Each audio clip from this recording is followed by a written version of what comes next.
Poluciones de locura nocturna. Relato anónimo compartido al correo de relatos de horror. Se recomienda discreción al escuchar la siguiente historia.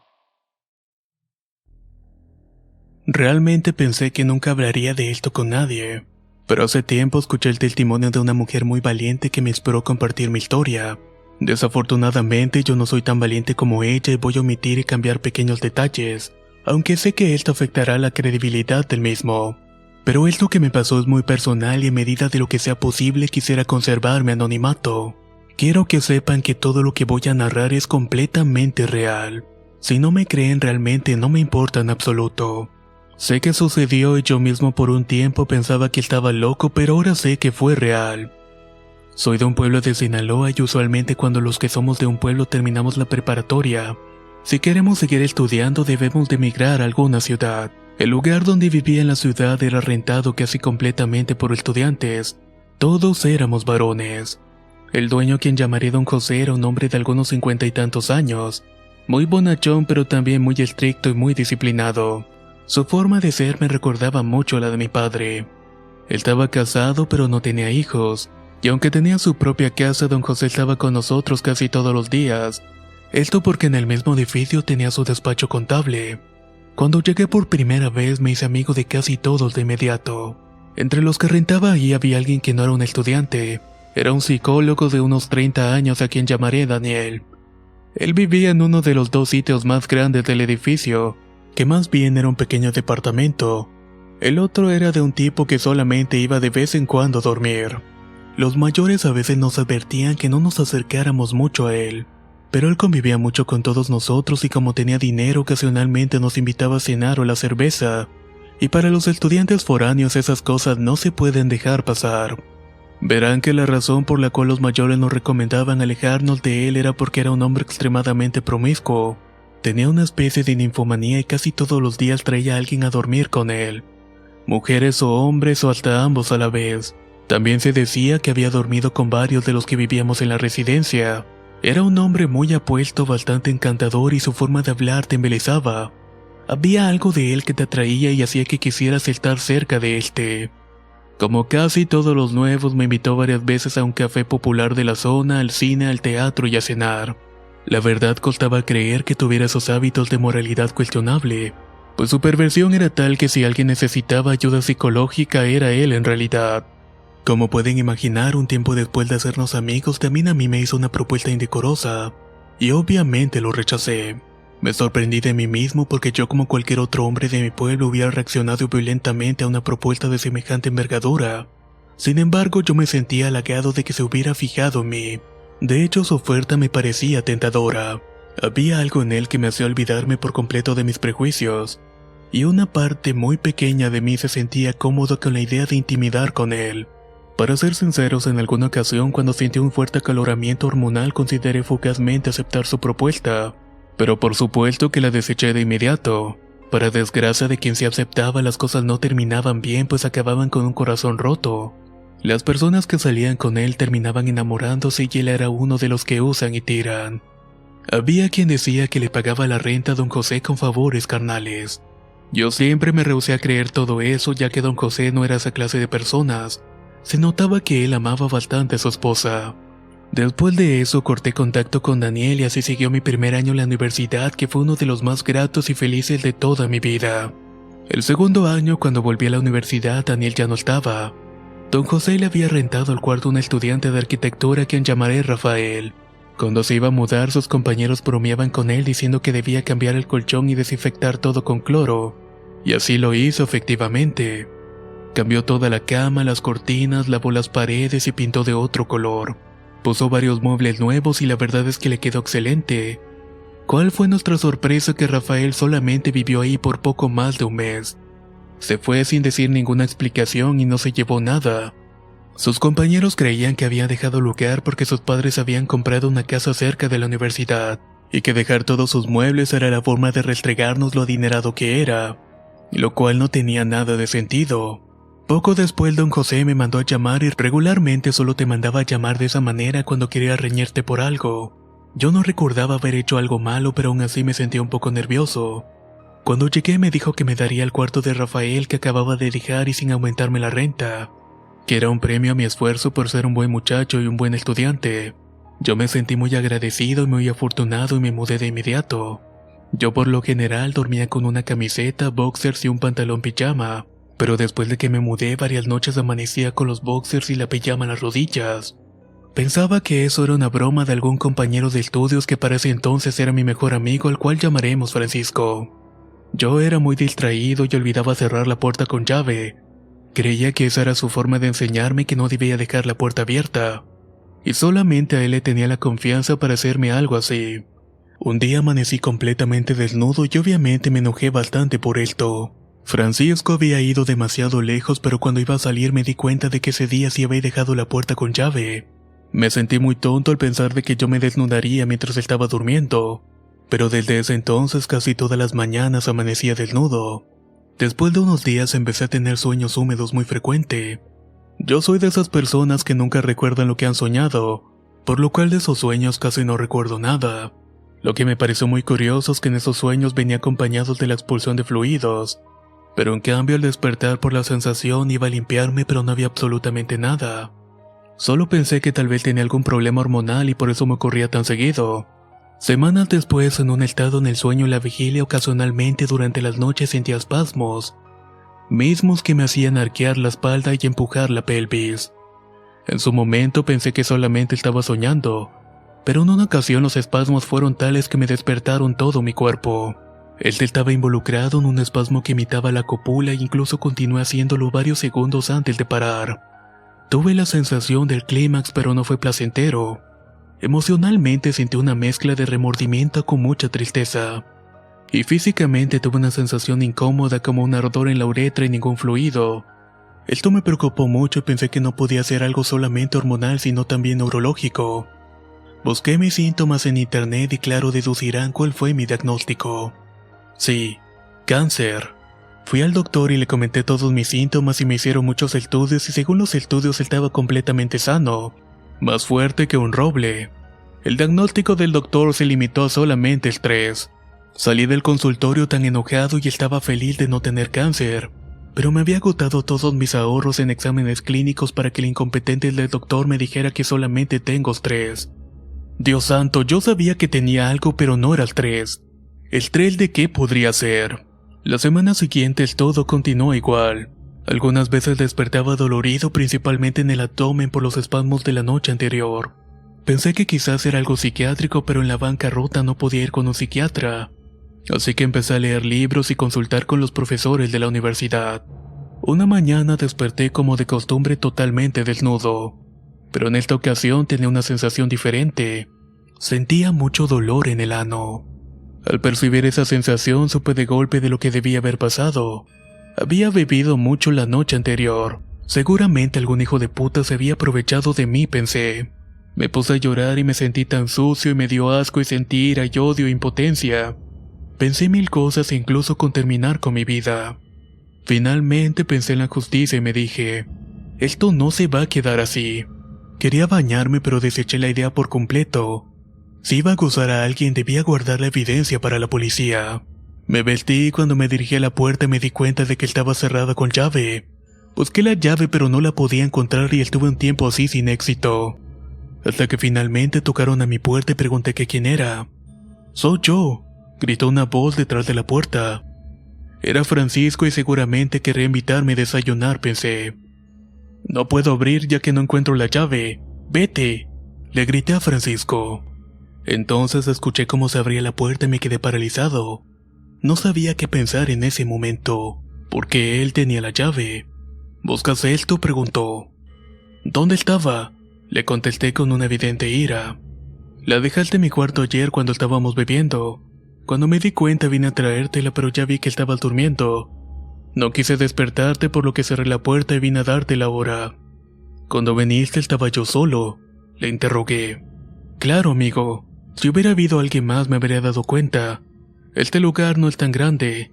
Además, si hubiera habido otra persona además de ti, seguiría aquí pues cerré la puerta con llave. ¿Qué te pasa?», preguntó finalmente. «Creo que estoy enloqueciendo», le respondí con una voz entrecortada y con los ojos humedecidos. Él cerró la puerta, me abrazó y me dijo: «Ánimo, amigo». Aunado todo lo anterior, ahora además me sentía que era penetrado por atrás. Y lo peor es que estos fenómenos se repetían varias noches a la semana. Uno de esos días entró un compañero a mi habitación y me dijo: «Hola, amigo, ¿todo bien?» «Todo bien», le respondí. «Yo sé que no porque te estuve escuchando anoche», me replicó el compañero. Yo me quedé mirándolo sin saber qué decirle. «Te escuché llorando, pero no tienes por qué avergonzarte. Todos lo hacemos de vez en cuando». La verdad es que en esos días había estado muy deprimido, pero no recordaba haber llorado. Pensé que tal vez ya estaba loco y lloraba sin darme cuenta. Le contesté de que había estado pasando por cosas muy difíciles. «Para lo que necesites puedes contar conmigo. No dudes, todos te queremos y te apreciamos mucho», me respondió mi compañero. Se agachó para abrazarme, pero yo estaba sentado, así que no lo pude hacer bien, por lo que puso su mano sobre mi cabeza y estuvo revolviendo mi cabello. Me sentí tan reconfortado y esperé a que se fuera y comencé a llorar de inmediato. Pocos días después de esto, el hombre que rentaba enfrente de donde yo vivía vino a tocarme la puerta. Estaba muy molesto y me pidió que dejara de reírme tan fuerte durante las noches, que él necesitaba descansar y mi risa le estaba molestando bastante. Pero en esos días estaba tan deprimido que no recordaba haberme reído ni una sola vez. «¿Estás seguro que es aquí?», le pregunté.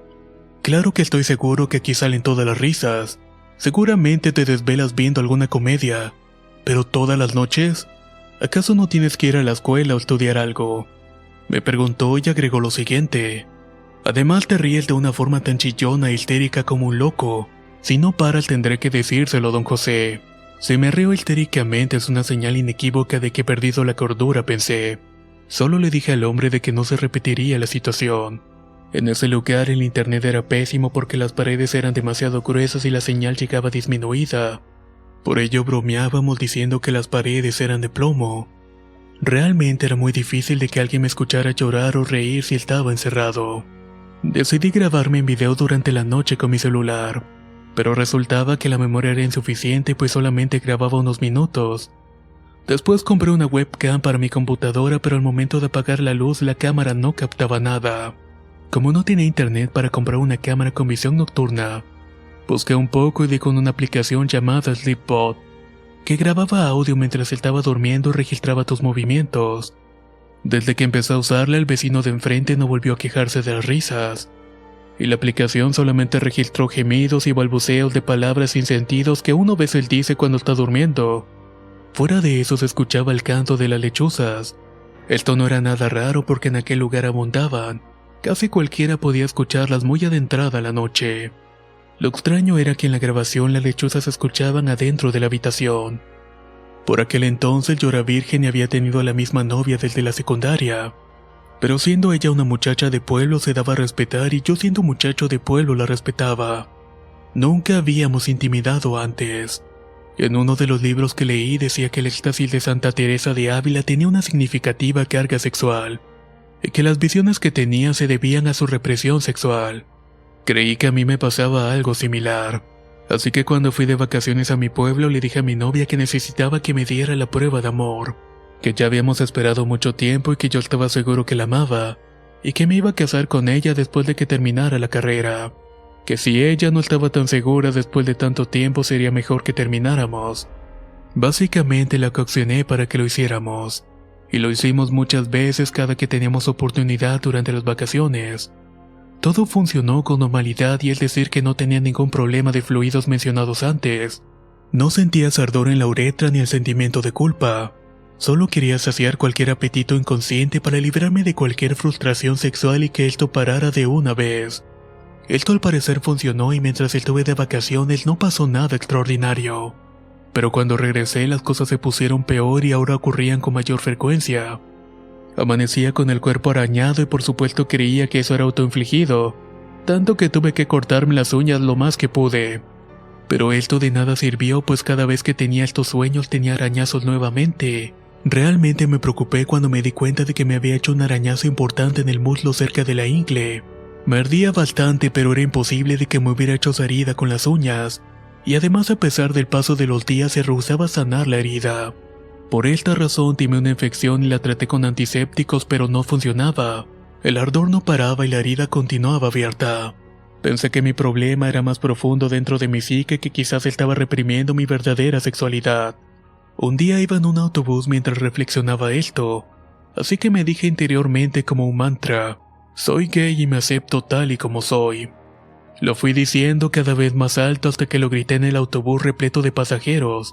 La verdad no me di cuenta de esto porque estaba muy abstraído tratando de aceptar mi verdadera naturaleza. Entonces el grito de uno de los pasajeros me devolvió a la realidad. «¡Me vale verga, pinche joto!», gritó alguien. Me dio mucha vergüenza, pero me dije a mí mismo: «No, este es quien soy y no tengo de qué avergonzarme». Luego le contesté en voz alta: «Sí, soy joto, ¿y qué?». Planeé ir con uno de mis compañeros de clase al que sabía que yo le gustaba para besarlo y que me enseñara a ser un gay. Pero apenas llegué a la escuela empecé a ver a los hombres para comprobar si despertaban algo en mí.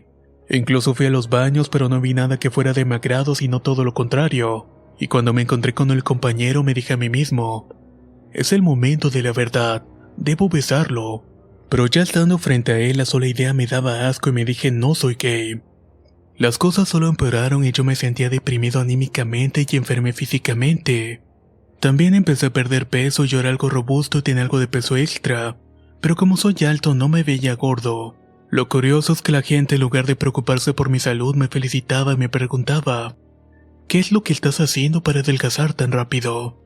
Solo un profesor notó de que hubiera algo extraño en que hubiera perdido peso tan repentinamente, por lo cual se me acercó a mí y me ofreció ayuda contra la anorexia. Tenía también una especie de sinusitis y no podía respirar bien y todo me parecía tener un olor desagradable como saliva vieja.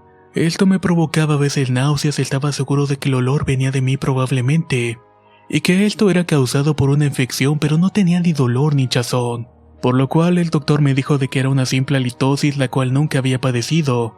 Le terminé pidiendo a un par de personas de confianza que me olieran y me decían que olía bien. Entonces todo esto está dentro de mi mente, creí.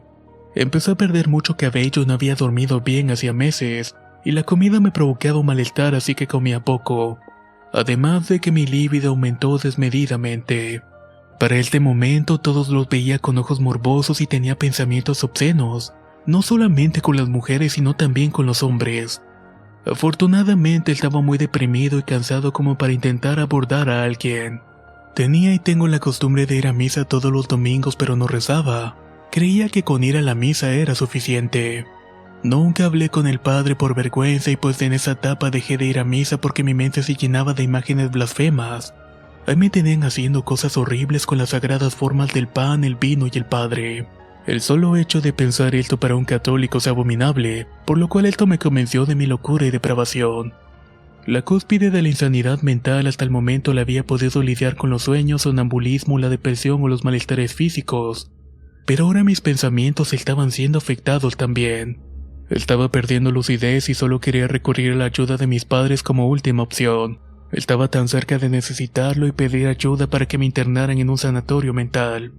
Finalmente, una noche sentí como mi brazo derecho y mi pierna derecha se torcían hacia atrás y luego vino el espasmo y la sensación en el ano. Es el sueño otra vez. Espero que termine pronto, pensé. Pero para mi sorpresa, cuando desperté todavía tenía el brazo y la pierna torcida y tenía toda la mitad derecha de mi cuerpo entumida. También sentí pesada esta parte como si alguien me hubiera aferrado a mí y estuviera colgando de mi lado derecho. «¡Idiota doctor!», grité, pero a la vez no podía gritar ni hablar. Solo balbuceaba cosas incoherentes que no tenían sentido. Intenté hablar, pero lo que salía no eran palabras conocidas, solo eran sonidos y pseudopalabras como de un lenguaje gutural. «¡Idiota doctor!», pensé nuevamente. Me dio una embolia y sabía que tenía algo en el cerebro y eso explicaba todos los síntomas, pero el tonto doctor no había sabido diagnosticarme. Me vestí como pude para no salir desnudo y me arrastré para pedir ayuda. En parte estaba aliviado ya que sabía lo que tenía y ahora debía actuar rápido, ya que los coágulos pueden llegar a ser mortales. Abrí la puerta y traté de gritar y por suerte no pasó mucho tiempo hasta que uno de los muchachos me encontraron. Recuerdo que me preguntaron qué era lo que tenía. Luego todos corrieron hacia mí y sentí como si aquello que colgaba de mi lado derecho se pusiera a mi espalda. Ahí se entumeció mi lado izquierdo y recuerdo cómo mis amigos, algunos con lágrimas, me decían: «Quédate con nosotros, ya viene la ambulancia». Después de eso no recuerdo nada más. Hasta que de pronto, en un estado entre el sueño y la vigilia, escuché a mis compañeros que vinieron a visitarme. También se encontraba allí un maestro y don José. Luego recuerdo a mi madre hablar con un hombre, pero no recuerdo quién era. Ni siquiera sabía de qué era lo que estaban hablando, pero su voz era reconfortante. Cuando desperté completamente me dije, ¡me salvé, me salvé! Estaba tan agradecido por estar vivo que no me importaba si no podía mover las piernas o los brazos o si no podía hablar. Me encontraba feliz y habría llorado de la alegría, pero las lágrimas no me salieron. Abrí los ojos y vi a mi madre junto a mi cama en el hospital e intenté hablar. ¿Qué fue lo que pasó?, pregunté. Todavía no lo saben, me respondió mi madre. Me percaté que sentía todos mis miembros, aunque sentía un leve entumecimiento en mi brazo derecho y mi pierna derecha. Algo curioso es que sentía un calor en las manos y los pies. Luego me enteré de que el hombre que hablaba con mi madre era un sacerdote que había venido a darme los santos óleos. Se supone que cuando te dan los santos óleos te unge las manos y los pies. El padre debía usar un aceite con efectos térmicos como el de los ungüentos. Así, de esa manera me expliqué la sensación de calor en las manos y los pies. Después de eso, mis padres me llevaron al pueblo y algunos de mis amigos me visitaron para darme ánimos. Mientras estuve ahí en el pueblo no pasó nada extraordinario.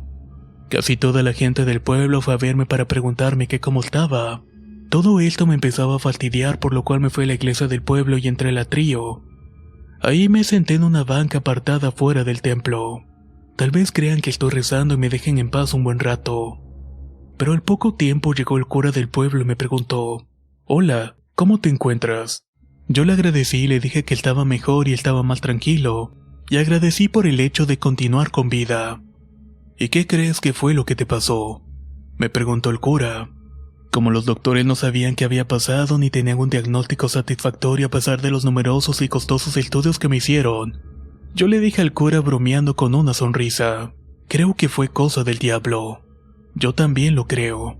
¿Me dejas hacer una oración por ti?», me contestó el padre. «Por supuesto, padre, haga mucha oración por mí», me apresuré a responderle. Entonces él cerró los ojos y extendió su mano sobre mí. «¿Qué va a hacer? ¿Lo va a hacer aquí acaso? Por favor, no lo haga». Pensé y sentí un pavor y una extraña sensación me recorrió todo el cuerpo. Era como si sintiera la necesidad imperiosa de irme a huir de ese sitio. De algún modo el padre se dio cuenta de todo esto. Quizás lo vio en mi rostro, pues hice varios gestos de incomodidad, pero él tenía los ojos cerrados. Abrió los ojos y me dijo, «Aquí mejor no, vámonos dentro del templo». Hizo un gesto para que lo siguiera y yo me quedé inmóvil. El padre regresó y me iba a tomar de la mano y yo apreté la mano. No podía moverme ni un solo centímetro. ¿Acaso tenía miedo? «Padre, será mejor que me vaya. Cállate que te lo ordeno», me dijo el padre con una voz firme, y esa voz me hizo sentirme un poco amedrentado. «Bien, iré con usted, pero no me hable así», le contesté. Yo no quería entrar a la iglesia porque no deseaba tener esos pensamientos blasfemos que me atormentaban, pero ahora no quería porque sentía que corría alguna especie de peligro, y aunque quería correr presentía que no podría escapar del padre. No me había tomado de la mano, pero su sola autoridad me obligaba a seguirlo. Entramos por la puerta de la sacristía y me llevó hasta el plebisterio. «Espérame aquí, ni siquiera piensas en irte», me dijo el padre. Yo estaba entre el sagrario y el altar y cerré los ojos para no verlos. Traté de mantener la mente en blanco y el padre regresó al poco tiempo y lo supe porque puso su mano con una tela encima de mi cabeza. Había ido a ponerse una estola morada. Él empezó a hacer una oración en un murmullo apenas audible y entonces yo me empecé a sentir bastante mal. Sentí como náuseas o como un mareo que me estaba ofuscando la mente. Estaba a punto de vomitar y traté de correr para salir a vomitar, pero el padre apenas sintió que me moví. No perdió el tiempo y me ganchó con el brazo que tenía libre, a modo que me presionó con medio brazo. Yo era más alto que él, por lo que mi cabeza estaba por encima de la suya. «Padre, me dieron ganas de vomitar. Déjeme ir». «Hazlo aquí», respondió. «¿Dentro del templo, frente al sagrario? Lo voy a ensuciar todo usted». «Haz lo que tengas que hacer. Después lo limpiarás, pero no te irás de aquí hasta que termine contigo», sentenció el padre. El padre reanudó la oración y yo sentí arcadas cada vez más y más grandes, pero no llegué a vomitar en ningún momento. Cuando terminó de orar el padre me dijo lo siguiente: «Lo que tú tienes no solamente es físico, sino también espiritual». Esta era mi teoría desde hace un tiempo, aunque yo no lo llamaba espiritual. sino más bien pensaba que era algo psicológico y lo físico era porque estaba somatizado. Tienes que hacer oración todos los días y leer al menos una página del Evangelio todos los días. También debes de ir a misa del diario y cuando puedas confesarte, recetó el sacerdote. Ah, el tratamiento típico, pensé. Rezar es la panacea de los sacerdotes. Muy bien, padre, haré todo lo que me dijo. Ah, hay algo más, me dijo. Me llevó a su oficina y sacó un gran rollo de carteles y lo puso sobre un escritorio y eligió uno. Sacó el rollo y era una hermosa pintura de la Virgen que me gustó mucho desde que la vi. Pensé que se vería bien en el dormitorio de mi madre y le dije, «Padre, le voy a comprar ese». «El tuyo», me respondió. «Te lo voy a regalar pero con la condición de que lo pongas donde duermes». «Está bien, está muy bonito», le respondí. Otra cosa más. Abrió otro cajón y sacó una pequeña botella de plástico transparente como las que se usan para llevar el champú cuando te vas de viaje. «Quiero que rocíes esto en donde duermes. Rocía toda tu almohada y luego quémala». Después sacó una pequeña cajita de su bolsillo. «Sé que tienes algunos problemas estomacales y con la comida. Cuando no puedas pasar alimento, cuando sientas que vas a vomitar lo que comiste, pon un poco de esto en tu lengua. Con unos cuantos granitos basta». Abrió con cuidado la cajita mostrando sal. «No es sal ordinaria, no la vayas a tirar», dijo finalmente. Tomé la botella de la cajita y la guardé en mi bolsillo. Agradecí al padre y ya cuando me iba le volví a preguntar al padre, «¿Qué oraciones son las que tengo que hacer?» «Lo que tú quieras», me respondió. «Reza el rosario». El rosario es una oración larguísima.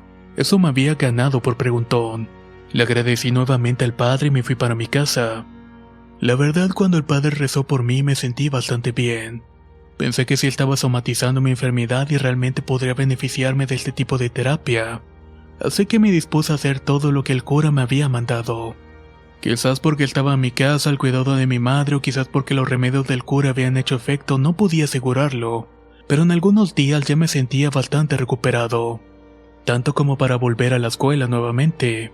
Le dije a mis padres que quería regresar y ellos se negaron. Me dijeron que todavía estaba enfermo y que necesitaba más cuidados. Yo lo entendía, pero ya había sufrido mucho por estudiar y no iba a permitir que tanto esfuerzo se fuera en vano. Y si seguía faltando me sería imposible ponerme al corriente. Así que en contra de su voluntad, cuando me sentí listo regresé a la ciudad.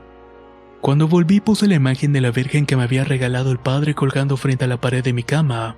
Rocié el agua por todo el lugar mientras me encontraba rezando. También quemé mi almohada junto con las sábanas y el edredón porque de hecho apestaban. Pienso que había sido por el sudor que se habían quedado así y se habían agriado al no lavarlas, sobre todo por el tiempo en que estuve ausente. Todo el lugar olía como las ropas de cama, por lo cual compré un aromatizador. Cuando comía ponía una pizca de sal de la cual me había dado el padre, la cual si se preguntan sabía y se veía sal ordinaria. Quizás era un poco más gruesa como la sal de mar y gracias a todo eso me iba recuperando. Incluso había recuperado el peso perdido. Las cosas estuvieron tranquilas varios días, pero aún me desnudaban en las noches. Una vez mientras me lavaba los dientes claramente sentí como alguien me arrebató el cepillo y lo lanzó contra el excusado. En otra ocasión vi cómo fueron lanzados en el aire unas figuras que tenían una repisa. Otra noche desperté por el ruido de unos libros que los sacaban de un librero y los dejaban cara al suelo. Cuando anochecía siempre me sentía con miedo como si una presencia estuviera al lado mío. Y justamente esa inquietud no me dejaba dormir hasta que me ponía a rezar. Los focos se fundían y al principio usaba focos ahorradores, pero después empecé a usar focos normales, ya que los focos ahorradores son caros y se fundían muy seguido. Esta región es bastante cálida y hay que tener siempre un ventilador. Estos hacen un sonido particular cuando están encendidos, y me encontraba haciendo una tarea sentado en mi escritorio cuando de pronto el ventilador se apagó. Pero lo extraño es que el sonido siguió y solo que ahora parecía más un jadeo que el sonido de un ventilador. Todas las noches escuchaba un sonido sisiante como un susurro, que me recordaba fácilmente a la lengua parcel de Harry Potter. En ocasiones hasta me encontraba a mí mismo imitando este sonido de manera inconsciente. Quiero decir que muchas de estas cosas ya pasaban antes de que yo cayera en cama, solo que yo se las adjudicaba a mi locura y al sonambulismo del que ya estaba mejorando. En una ocasión un compañero que venía de Nayarit, que estaba ahí solamente temporalmente, me preguntó, «¿Qué lengua estás hablando?» «No es ninguna lengua, solo una manía que tengo». «Te equivocas, estás hablando en una lengua». ¿Tienes glosalalía? No sé, le respondí. Además estás moviendo la mano derecha. Me dijo. Ah, sí. Desde hace un tiempo tuve una enfermedad que dañó mis nervios. Tengo algo entumido a mi lado derecho y mi mano se mueve sola a veces. ¿Por qué no pruebas tomar un lápiz cuando tu mano está haciendo eso? Quizá tu subconsciente te quiera decir algo, me sugirió el compañero. La verdad es que a ese hombre nadie lo tomaba en serio porque siempre estaba hablando de cosas extrañas, pero lo de poner un lápiz en mi mano sí lo intenté. Tiene varias hojas de libretas con puras A y otras S. En otras habían letras ordenadas al azar sin conexión que formaban palabras impronunciables y sin sentido. En otra ocasión este mismo sujeto vio mis garabatos y me dijo: «Parece que tienes algún tipo de mediunidad. ¿Acaso tienes algo maligno?» Un padre en una ocasión rezó algo por mí, le contesté. «Lo que tú tienes no se quita con simples rezos», me dijo. Este tipo de demonio necesita ayuno y oración. Necesitas también un exorcismo. Cuando dijo la palabra demonio se me erizó la piel por completo. Desde el principio sabía que eso era lo que realmente estaba pasando. Y desde el principio también me rehusé a creer en eso. Lo había negado con el más absoluto escepticismo.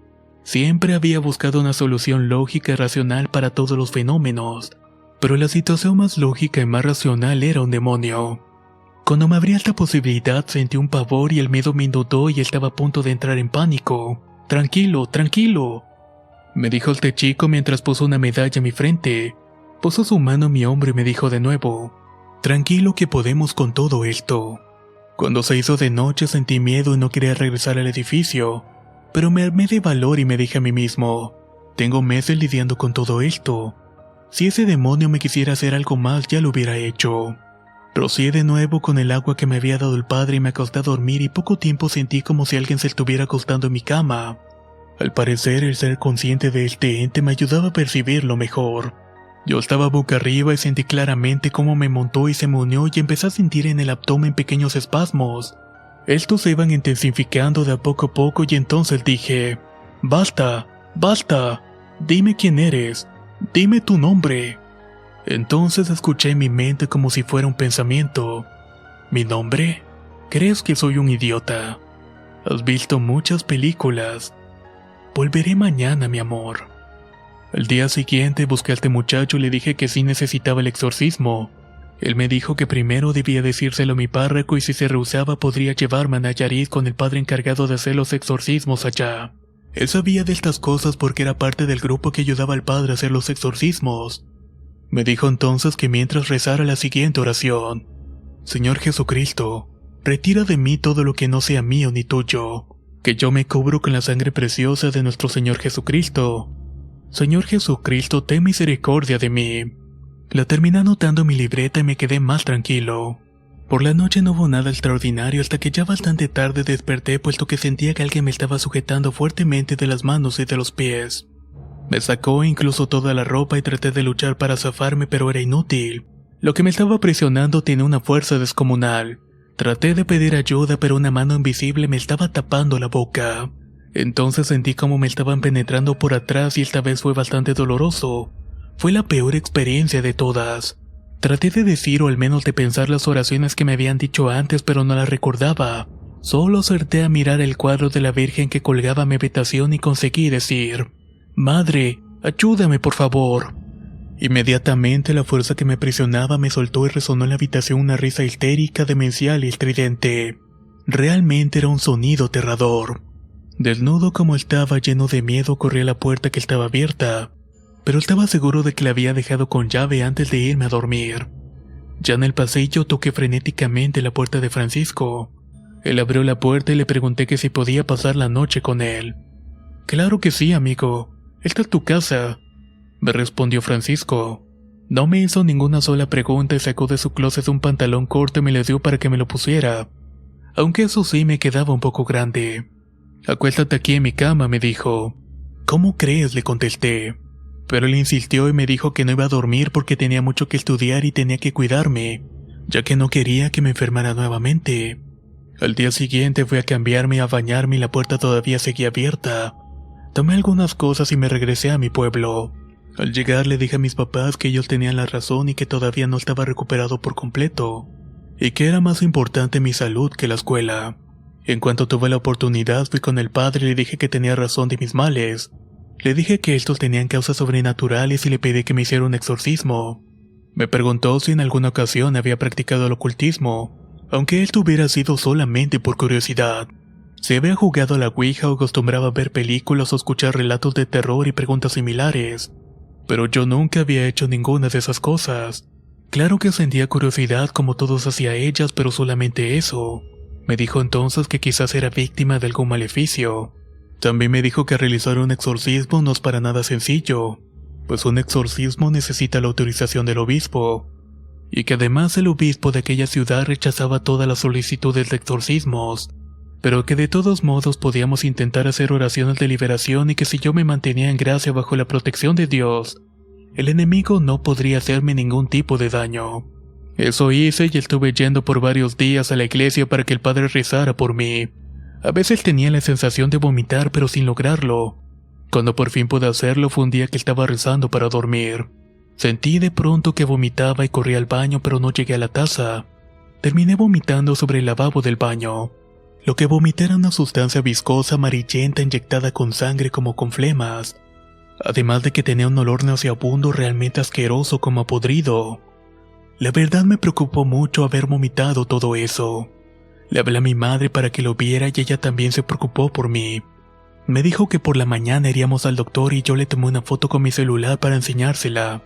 Cuando los vio simplemente dijo que eran flemas y que no tenía nada de qué preocuparme. En otra ocasión defequé varios gusanos pero no eran como las lombrices intestinales típicas, sino más bien que eran planos y con púas. Tomé uno y se lo llevé al doctor y me dijo que era imposible que hubiera expulsado tal cosa, que ese tipo de gusanos no podían vivir en los intestinos sin ser digeridos, que seguramente ya estaban en la taza cuando me senté pero yo no le insistí. Al final este doctor me terminó dando medicina para los parásitos. Un día llegó Francisco al pueblo para pedirme que volviera a la escuela y que los maestros me tendrían consideración por la situación que había pasado, y que incluso me estaban esperando para que hiciera los exámenes. Yo le dije que no podía regresar a la ciudad porque necesitaba que alguien me cuidara si recaía. Él se ofreció a cuidarme y yo le dije que no podía pedirle eso, pero que iba a buscar la posibilidad. La verdad es que no quería regresar a ese endemoniado edificio literalmente. Mi padre me dijo que ellos harían el esfuerzo de que mi madre buscara un lugar para vivir conmigo en la ciudad. De esta manera me estaría cuidando y así fue como volví a la escuela y terminé el año. Como epílogo les diré que me gradué y actualmente estoy trabajando. De esta experiencia no solamente me quedan los recuerdos, aún tengo entumecida la mitad derecha de mi cuerpo del cuello hacia abajo. Ya no tengo la herida en el muslo cerca de la ingle pero todavía me arde. No recuperé el cabello que perdí y aún tengo problemas respiratorios, y tampoco estoy falto de consecuencias psicológicas. Especialmente durante la noche aún siento que alguien me está observando, como una especie de presencia ominosa que me acecha a la distancia.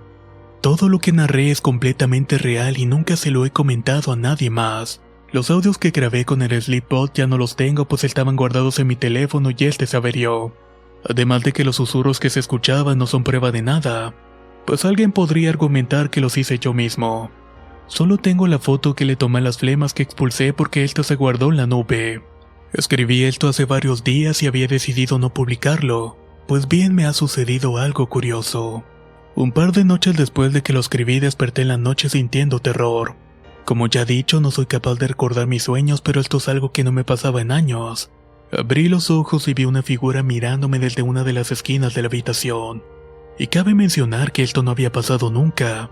Esa cosa medía como 2 metros y pude notar que su cabeza era similar a la de un macho cabrío. Grité del horror y esto despertó a mi madre puesto que estaba en el pueblo. Tomé valor y encendí la luz y la figura desapareció. Pero eso sí, el miedo no se marchó. Pude ver la hora y marcaban que eran las 3:34 de la madrugada. Mi madre llegó y me preguntó qué pasaba y le dije que había tenido una pesadilla. Rocié agua bendita en el cuarto y encendí el cirio pascual y eso me tranquilizó un poco y pude continuar durmiendo.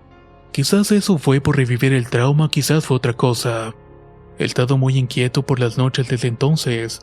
Y esto es lo que precisamente me ha animado a hacer pública mi historia como un gesto para vencer el miedo. Les deseo lo mejor a todos y muchas gracias por escucharme. Poluciones de locura nocturna. Relato anónimo compartido para relatos de horror. ¿Qué les ha parecido este interesante relato? La historia en sí tiene muchos elementos mezclados y la gente que tiene conocimiento sobre este tipo de temas sabrá reconocerlos rápidamente. Pero ahora les pregunto, ¿ustedes qué creen que pudo haber pasado realmente? O más bien, ¿cuál creen que fue el origen de todas estas manifestaciones? No olviden dejar su opinión en los comentarios. Nos escuchamos en el próximo video.